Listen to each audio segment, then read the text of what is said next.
আমার মেয়ের জামাই তো অনেক ভালো, কারণ সে আমার মেয়ের সব কথা শোনে। আর আমার ছেলে, সে তো একটা বউ পাগল, অবাধ্য ছেলে, কারণ সে তার বউয়ের কথা শোনে।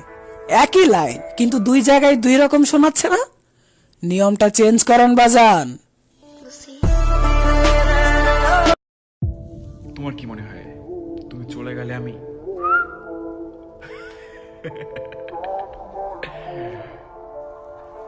তুমি ভালোবাসা ছিল, অক্সিজেন না।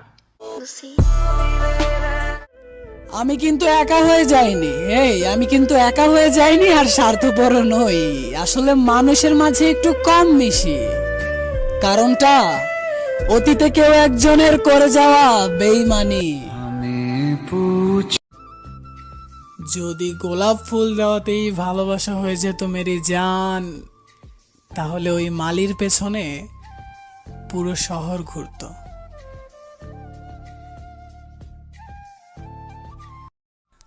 আলহামদুলিল্লাহ, আল্লাহ তাআলার দেয়া অসংখ্য সুন্দরতম উপহারের মাঝে তোমাকে আমার বউ করে পাঠিয়েছেন। আলহামদুলিল্লাহ। হে বউ শোনো, তুমি নামাজ কায়েম করো। হে বউ শোনো, তুমি পর্দার আড়ালে থেকো। হে বউ শোনো, তুমি বাবা মায়ের যত্ন নিও, কারণ আমি তোমাকে নিয়ে পার্কে নয়, জান্নাতে যেতে চাই। তোকে না দেখেই তোর ছবি এঁকে দিতে পারবো, তোকে না দেখেই তোর ছবি এঁকে দিতে পারবো, তোর সাথে না মিলেই তোর অবস্থা বলে দিতে পারবো। আর আমার জান, শুনে রাখ, আমার ভালোবাসায় এত শক্তি আছে যে তোর চোখের পানি আমার চোখ দিয়ে বইয়ে দিতে পারবো।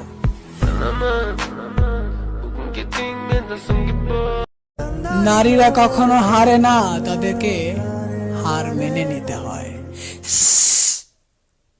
লোকজন কি বলবে, এটা বলে তাদেরকে চুপ করিয়ে রাখা হয়। হ্যাঁ, এটাই হয়। বৃদ্ধাশ্রমে জান্নাত ফেলে রেখে তুমি মক্কায় গিয়ে কি খোঁজো? ভালোবাসো তো বাসো, রূপের অহংকার না দেখাও। ভালোবাসো তো বাসো, রূপের অহংকার না দেখাও। আর কি বলছো? তোমার দেহকে ভালোবাসি কেন? অন্য মেয়ের থেকে কিছু বেশি আছে নাকি?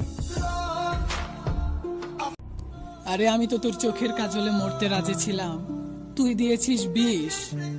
আরে আমি তো তোর চোখের কাজলে মরতে রাজি ছিলাম, তুই দিয়েছিস বিষ। আর আমিও কি বোকা ছিলাম?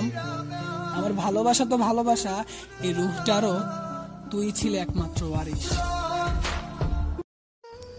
আমার মাঝে তো ভালো খুঁজে পাওনি, তাই আমাকে ছেড়ে চলে গেছো। তো এখন যার কাছে আছো তার মাঝে তোমার ফেরেশতা খুঁজে পেয়েছো। যদি দেহের মাঝেই সত্যিকারের ভালোবাসা থাকতো, যদি দেহের মাঝেই সত্যিকারের ভালোবাসা থাকতো, তাহলে সবচেয়ে বেশি নিখাত ভালোবাসার মালিক পতিতালয়ের পতিতারা হতো। আমিও একদিন সেলিব্রিটি হব, আমার বাড়ির সামনেও জমবে ভিড়।